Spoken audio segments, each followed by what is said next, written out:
Good evening বন্ধুরা, আজ রাতের মেনু করতে বসে পড়েছি। আজ রাতে কি মেনু আছে দেখুন।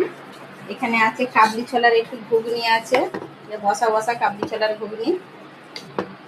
এখানে দুধ সাবু আছে, ঠান্ডা করে নিয়েছে, এই গরমে ঠান্ডা দুধ সাবু খুব সুন্দর লাগবে।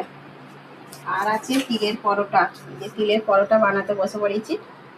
সাদা তিলের পরোটা বানাবো। আজকের মেনুটা কেমন হচ্ছে, রাতের মেনুটা বন্ধুরা কমেন্টে জানাবেন। এইরকম সাদা তিলের পরোটা কে কে ভালোবাসো বন্ধুরা, একটু কমেন্টে জানাবেন। ভালো লাগলে প্লিজ একটা লাইক দেবেন।